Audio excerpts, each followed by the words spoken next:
Hi guys, ಅಸ್ಸಲಾಮು ಅಲೈಕುಮ್. Welcome back to another video. ಇವತ್ತು ನಾನು egg green masala green masala ನಾನು ಆಲ್ರೆಡಿ ಇದಕ್ಕಿಂತ ಮೊದಲು ನಾನು ವಿಡಿಯೋದಲ್ಲಿ ಹಾಕಿದ್ದೇನೆ.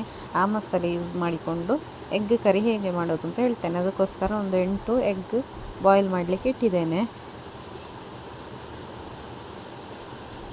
ಈಗ ಒಂದು ಬಾಣಲೆಯಲ್ಲಿ ಸ್ವಲ್ಪ ಒಂದು 2 ಟೇಬಲ್ ಸ್ಪೂನಷ್ಟು ಸನ್ಫ್ಲವರ್ ಆಯಿಲ್ ಹಾಕಬೇಕು. ಅದಕ್ಕೆ ಒಂದು 2 ಮೀಡಿಯಮ್ ಸೈಜದ್ದು ಸಣ್ಣದಾಗಿ ಕಟ್ ಮಾಡಿ ಆನಿಯನ್ ಹಾಕಬೇಕು. ಅದು ಫ್ರೈ ಅಂಟಿಲ್ ಗೋಲ್ಡನ್ ಕಲರ್ ಬರುವ ತನಕ ಫ್ರೈ ಮಾಡಬೇಕು.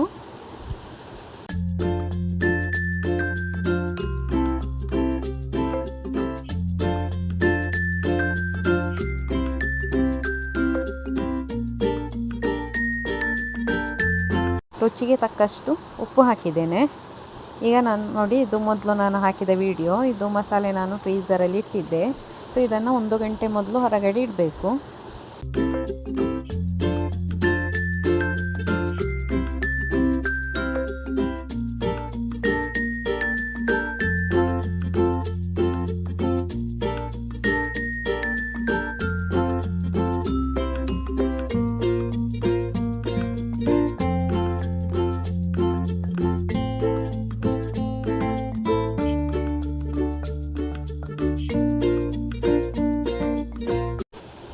ಆನಿಯನ್ ಸಾಫ್ಟ್ ಆದ ನಂತರ ಒಂದು 2 ಮೀಡಿಯಮ್ ಸೈಜದ್ದು ಟೊಮೆಟೊ, ಇದು ಕೂಡ ಹಾಗೆ ಸಣ್ಣದಾಗಿ ಕಟ್ ಮಾಡಿ ಫ್ರೈ ಮಾಡಿದರೆ ಆಯಿತು. ಬೇಕಾದರೆ ನಿಮಗೆ ಬೇಗ ಆಗಬೇಕು ಅಂತ ಹೇಳಿದರೆ ಸ್ವಲ್ಪ ಮುಚ್ಚಿಟ್ಟರೆ ಬೇಗ ಆಗ್ತದೆ.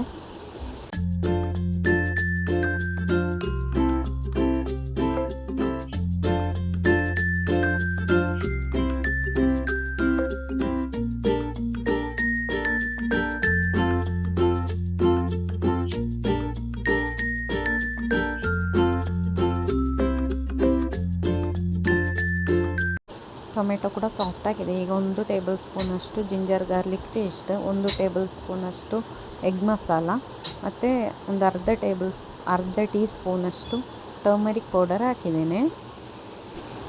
ಈಗ ಫ್ರೈ ಮಾಡುವಾಗ ಫ್ಲೇಮನ್ನು ಮೀಡಿಯಮ್ ಟು ಲೋ ಫ್ಲೇಮಲ್ಲಿ ಇಡಬೇಕು.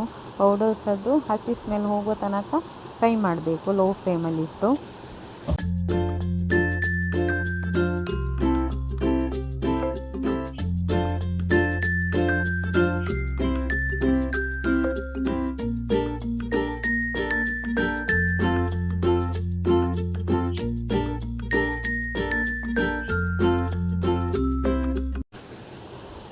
ಪೌಡರ್ಸದು ಹಸಿ ಸ್ಮೆಲ್ಲೆಲ್ಲ ಹೋದ ನಂತರ ನಾವು ಫ್ರೀಝರಲ್ಲಿ ಇಟ್ಟಂತಹ ಮಸಾಲೆ, ಗ್ರೀನ್ ಮಸಾಲ, ಅದಕ್ಕೆ ಕಾಯಿ ಮೆಣಸು, ಜಿಂಜರ್ ಗಾರ್ಲಿಕ್ ಮತ್ತು ಕೊರಿಯಂಡರ್ ಲೀವ್ಸ್, ಸ್ವಲ್ಪ ಪುದೀನ ಲೀವ್ಸ್ ಹಾಕಿ ಮಾಡಿಟ್ಟಂತಹ ಗ್ರೀನ್ ಮಸಾಲ, ಇದನ್ನು ಒಂದು 4 ಟೇಬಲ್ ಸ್ಪೂನಷ್ಟು ಹಾಕಿ ಅದರದ್ದು ಹಸಿ ಸ್ಮೆಲ್ ಹೋಗುವ ತನಕ ಫ್ರೈ ಮಾಡಿದ್ದೇನೆ. ನೋಡಿ, ಈ ಥರ.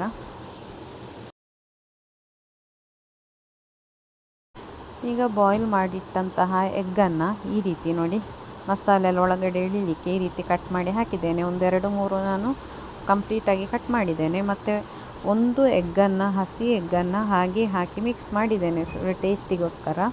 ಅಥವಾ ಅದರ ಯೆಲ್ಲೋ ಕಲರ್ ಉಂಟಲ್ಲ, ಅದನ್ನು ಕೂಡ ಹುಡಿ ಮಾಡಿ ಹಾಕ್ಬೋದು, ತುಂಬ ಟೇಸ್ಟಿಯಾಗಿರ್ತದೆ. ಸೊ ಈ ರೀತಿ ಒಮ್ಮೆ ಮಾಡಿ ನೋಡಿ. ಈಗ ನಾನು ಒಂದು ಕಪ್ಪಷ್ಟು ತೆಂಗಿನ ತುರಿಯನ್ನು ಬ್ಲೆಂಡ್ ಮಾಡಿ ಅದರ ಹಾಲನ್ನು ತೆಗೆದು ಹಾಕಿದ್ದೇನೆ.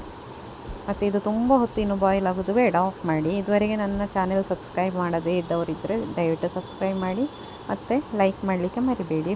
ಫ್ರೆಂಡ್ಸ್ ಮತ್ತು ಫ್ಯಾಮಿಲಿಗೆ ಶೇರ್ ಮಾಡಿ. Thank you.